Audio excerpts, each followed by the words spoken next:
आत्मरक्षा मनोरोगों से भी करनी चाहिए। लेखक ब्रह्मवर्चस। Free read or download and order 3000 plus books authored by Yugrishi Pandit Sriram Sharma Acharya, founder of All World Gayatri Parivar, on all aspects of life in Hindi, Gujarati, English, Marathi and other languages at www.awgp.org or www.vicharkrantibooks.org। आत्मरक्षा मनोरोगों से भी करनी चाहिए। शरीर का तापमान सीमित और स्थिर रहे तो ही वह अपना दैनिक सामान्य क्रम ठीक तरह चलाते रह सकने की स्थिति में रहता है। उसमें घट बढ़ हो तो मुसीबत खड़ी होती है। बढ़े हुए तापमान को ज्वर माना जाता है और बेचैनी उत्पन्न करता है। घट जाने पर शीत रोग में भी प्राण संकट उत्पन्न होता है। यही बात रक्तचाप के संबंध में भी है। हाई ब्लड प्रेशर के मरीज उद्विग्न रहते, अनिद्रा, चक्कर आदि की शिकायत करते हैं। लो ब्लड प्रेशर में शिथिलता आ घेरती है और ऐसी स्थिति बनती है मानो उठने चलने तक की सामर्थ्य नहीं रही। शरीर स्वस्थ तभी माना जाएगा जब तापमान, रक्तचाप आदि की स्थिति सामान्य रहे। असामान्य होने पर वह दैनिक कामकाज करने योग्य नहीं रहता और रोगियों जैसी चिंताजनक व्यथा सहन करता है। यही बात मस्तिष्क के संबंध में भी है।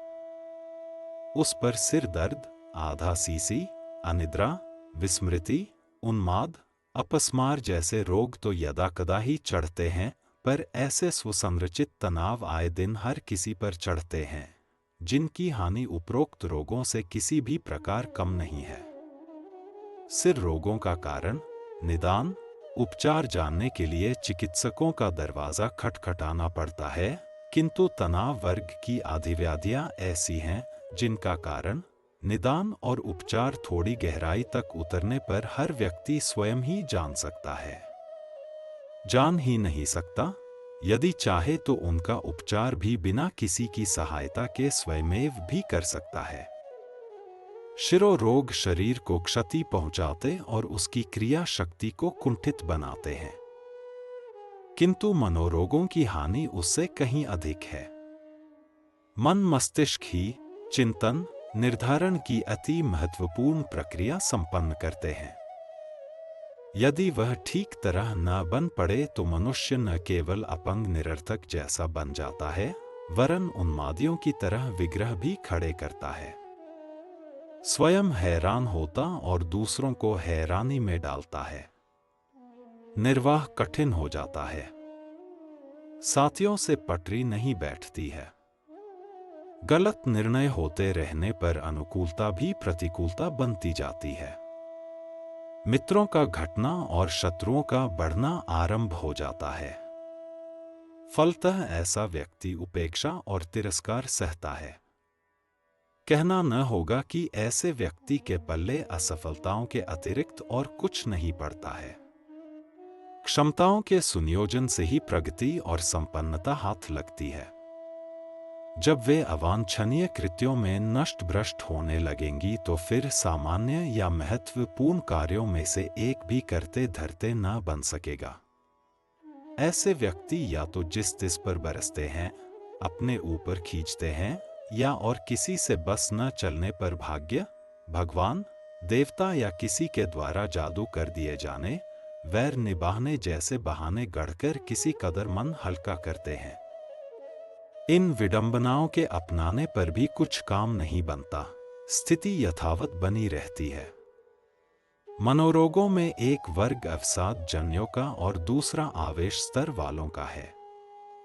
उदासी, निराशा, भय, चिंता, आशंका, अविश्वास जैसों की गणना अवसाद वर्ग में आती है। वे मनुष्य को ठंडा कर देते हैं और लो ब्लड प्रेशर की तरह उस स्थिति में नहीं रहने देते कि कुछ करते धरते बन सके। इन व्याधियों से आक्रांत व्यक्ति पक्षाघात पीड़ित अपंगों की तरह दीनहीन बने, गई गुजरी स्थिति में पड़े रहते हैं। उन पर अभागे होने का लांछन लगता है। जो अनुकूलता रहते हुए भी सही चिंतन और सही प्रयास बन पड़ने के कारण ज्यों-त्यों करके दिन काटते हैं। इतने पर भी उन्हें उपद्रवियों की तुलना में भारभूत होते हुए भी किसी प्रकार सहन कर लिया जाता है। लो ब्लड प्रेशर का मरीज खुद तो अशक्त वयोवृद्ध की तरह चारपाई पकड़े रहता है, पर दूसरों से अपना भार उठवाने के अतिरिक्त और किसी प्रकार का त्रास नहीं देता। उपद्रवी मनोरोगों में क्रोध, आवेश, सनक, आक्रमण, अपराध जैसे कुकृत्यों की गणना होती है। वस्तुतः यह सभी विकृत अहंकार के बाल बच्चे हैं। निज की अहमन्यता और दूसरे का असम्मान करने का दुस्साहस ही उस स्तर की विक्षिप्तता को जन्म देते हैं। सामान्य शिष्टाचार और सज्जनोचित सौजन्य की मर्यादा है कि अपनी नम्रता, विनम्रशीलता बनाए रखी जाए और संपर्क में आने वालों को सम्मान दिया जाए। जो इतना कर पाते हैं, उनकी गणना सभ्य नागरिकों के लिए आवश्यक शिष्टाचार के जानकार में की जाती है। भले मानसों की पंक्ति में बिठाया जाता है, किंतु जो ठीक इसके विपरीत आचरण करते हैं, वे दूसरों का जितना तिरस्कार करते हैं, उससे कहीं अधिक मात्रा में स्तर गिरा लेने के रूप में निज की हानि कर चुके होते हैं। ऐसे ही नागरिक मर्यादाओं से अपरिचित या अनभ्यस्त लोग क्रोधी कहे जाते हैं। वे अपनी ही मान्यता या मर्जी को सब कुछ मानते हैं, दूसरे की सुनते ही नहीं। यह नहीं सोचते कि अपना निर्धारण सही भी है या नहीं। सही हो तो भी यह आवश्यक नहीं कि दूसरे उसे उसी रूप में मानने या कर सकने की स्थिति में भी हैं या नहीं। जो अपनी ही अपनी चलाते हैं, दूसरों की स्थिति समझने और विचार विनिमय से मतभेद दूर करने की आवश्यकता नहीं समझते, ऐसे ही लोग बात बात पर आग बबूला होते और क्रोध में लाल पीले होते देखे गए हैं।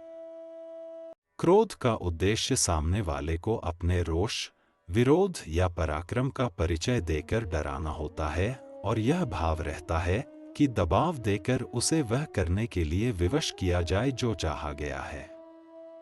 किंतु देखा गया है कि यह उद्देश्य कदाचित ही कभी पूरा होता है।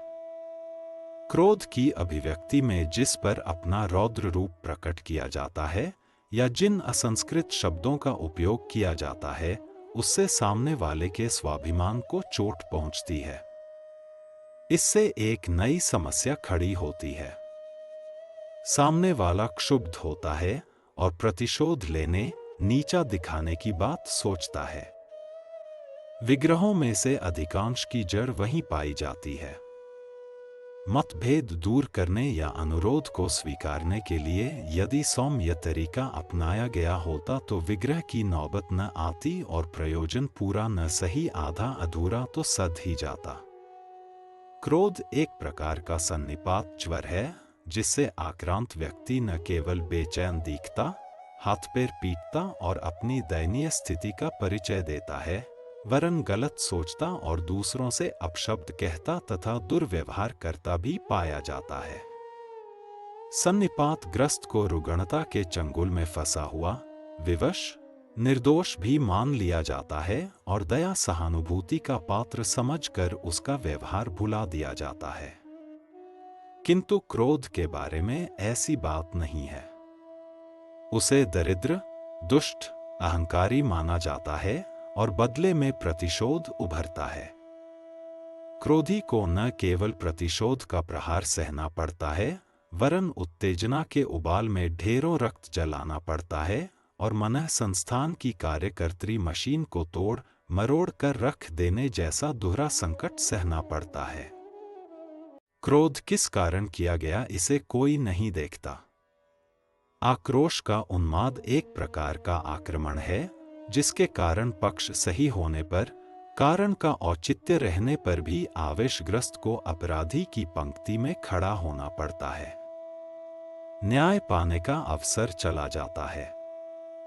स्वभाव और व्यक्तित्व अनगढ़ होने की मान्यता यदि बनने लगे तो समझना चाहिए कि प्रामाणिकता चली गई। ऐसे लोग न दूसरे की सहानुभूति पाते हैं, और न सहयोग का लाभ ले पाते हैं। शरीर जलता रहता है सो अलग, मन उबलता रहता है सो अलग। प्रतिकूलता को सहन न कर सकना, मतभेद को स्वीकार न करना, जो चाहा गया है वही होना जैसा स्वभाव बना लेने पर आवेश आने लगता है।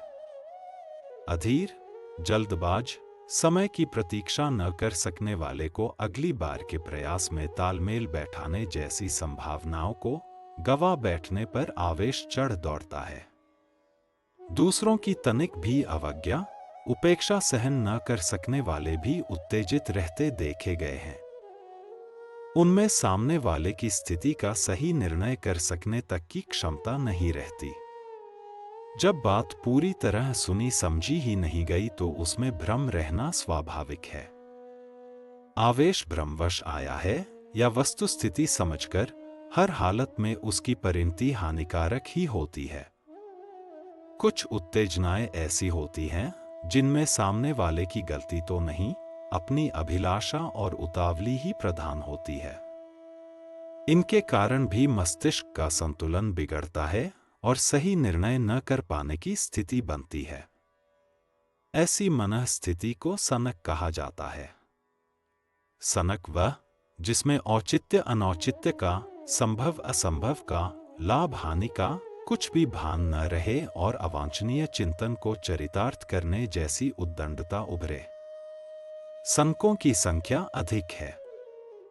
इनमें दो ऐसी हैं जो बहुतों पर चढ़ दौड़ती हैं और उन्हें बेतरह हैरान करती हैं। इनमें से एक है कामुकता, दूसरी है लोभलिप्सा। दोनों की प्रकृति तो भिन्न है, फिर भी प्रतिक्रिया और परिणाम में समान है। वे मनुष्य के विवेक का बुरी तरह अपहरण करती हैं। दाम्पत्य जीवन की एक मर्यादा है। नर-नारी एक सूत्र में बंधे हैं और प्रणय की सुविधा पाने के बदले उसके साथ जुड़ी हुई भारी भरकम जिम्मेदारियां उठाते हैं। कामुकता की स्वच्छंदता रहने पर समाज का ढांचा ही चरमरा जाएगा। इस आधार पर जो घनिष्ठता उत्पन्न होती है उसका निर्वाह मखौल बनकर रह जाएगा। इसी प्रकार कामुक आचरण से उत्पन्न होने वाले बालकों का भविष्य अंधकार के गर्त में गिरेगा तथा गृहस्थ जीवन में भी निश्चिंतता न रहेगी। विश्वास की चरम सीमा जिस दाम्पत्य जीवन में भी रहनी चाहिए उसके न रहने पर परिवार संस्था का स्वरूप ही समाप्त हो जाएगा।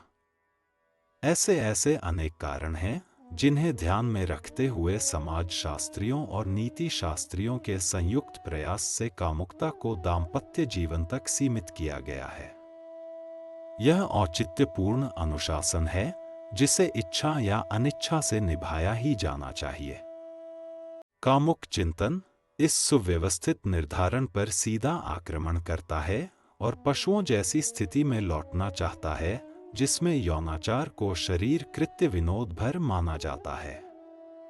ऐसी छूट पाने से पूर्व परिवार संस्था और समाज गठन को समाप्त करके आदिम युग में लौटना पड़ेगा। इस पर भी समाधान नहीं। बलिष्ठ कुत्ते कमजोरों को खदेड़ कर यौनाचार का लाभ लेते हैं। आदिम युग में भी स्वेच्छाचार नहीं चलता था। सभ्य युग में मर्यादा पालन का अनुबंध है तो आदिम युग में इस प्रयोजन के लिए ठनने वाले मल्ल में स्वयंवर का विजेता होने का। दोनों ही दृष्टि से मनचाही स्वच्छंदता को छूट नहीं है। पुरुष न भौरे हो सकते हैं और न नारियां तितली।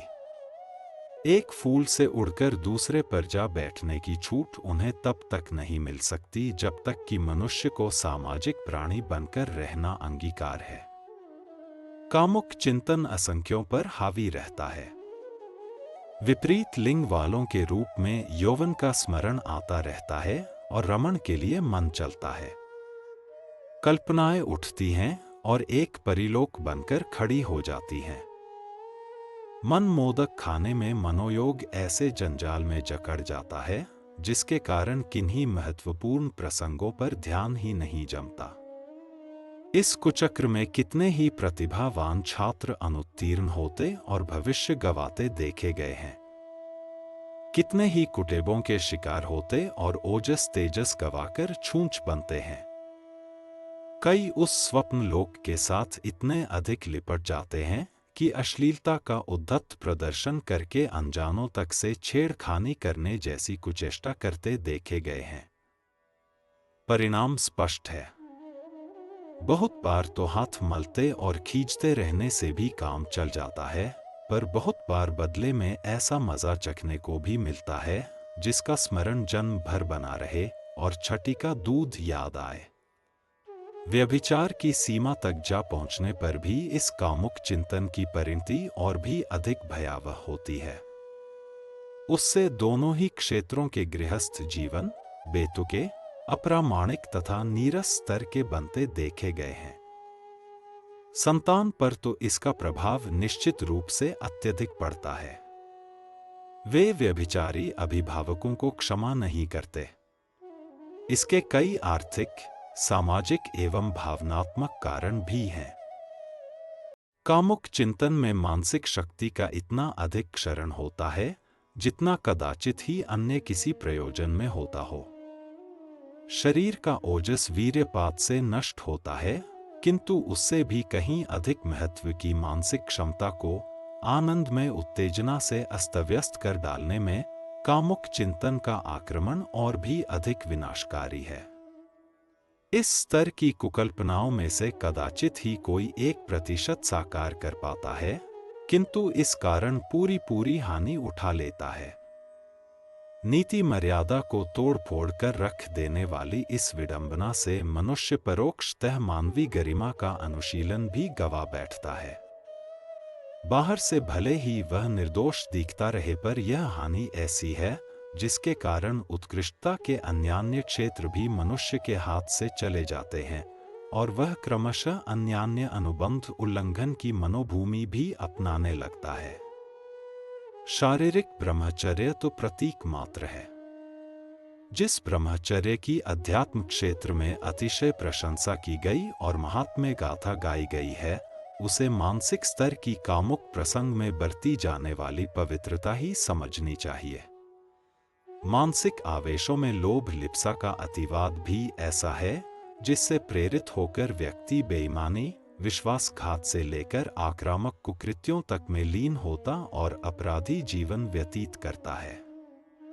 ऐसे आवेशग्रस्त अनीति उपार्जन को दुर्व्यसनों और उद्धत प्रदर्शनों में ही खर्च करते और बदले में अनेकों संकट ओढ़ते देखे गए हैं। काम, क्रोध, लोभ, मोह, मद, मत्सर के षट्रिपुओं को उत्तेजक मनोविकार ही समझा जाना चाहिए। उन्हें ऐसे मनोरोग भी कह सकते हैं जो संतुलन और सौजन्य का सर्वनाश करके रख दें। इनसे बचना और बचाना ही उचित है।